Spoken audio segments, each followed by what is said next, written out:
ഒരു നദിയിലെ പകുതിയിലധികം വെള്ളം ഒഴുകിയെത്തിയിട്ടും ഇന്നേ വരെ നിറഞ്ഞിട്ടില്ലാത്ത ഭൂമിയിലെ ആ നിഗൂഢമായ കുഴിയെപ്പറ്റി നിങ്ങൾക്കറിയാമോ? Hi guys, 100 Days of 100 Stories Day 11.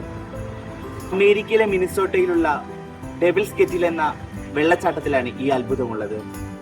ബ്രൂൾ നദി ഉത്ഭവിച്ച് അത് ഒഴുകിയെത്തുമ്പോൾ ഒരു വലിയ പാറ കാരണം രണ്ടായി പിളരുന്നു. അതിലൊരു ഭാഗം സാധാരണ രീതിയിൽ താഴേക്ക് ഒഴുകുന്നു, എന്നാൽ അതിന്റെ മറ്റൊരു ഭാഗം കരിങ്കല്ലുകളാൽ ചുറ്റപ്പെട്ട ഈ കുഴിയിലേക്കാണ് ഒഴുകിയെത്തുന്നത്. ഇതൊരു സാധാരണ രീതിയാണ്, പക്ഷേ ഇതിലെ വിചിത്രമായ കാര്യം എന്താണെന്ന് നിങ്ങൾക്കറിയാമോ?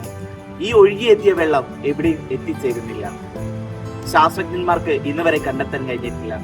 ഇതിനായി ഇവർ കളർ ഡൈകളും പിങ് പോങ് പന്തുകളും അതിൽ നിക്ഷേപിച്ചു.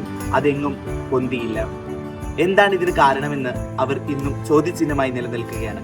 ഈ വെള്ളം ഭൂമിയുടെ ആഴങ്ങളിലേക്കോ അതോ വേറൊരു ലോകത്തേക്കോ? വീഡിയോ ഇഷ്ടപ്പെട്ട അഭിപ്രായങ്ങൾ കമന്റ് ചെയ്യണം. അക്കൗണ്ട് ഫോളോ ചെയ്യാൻ ഷെയർ ചെയ്യാനും മറക്കല്ലേ. ബൈ.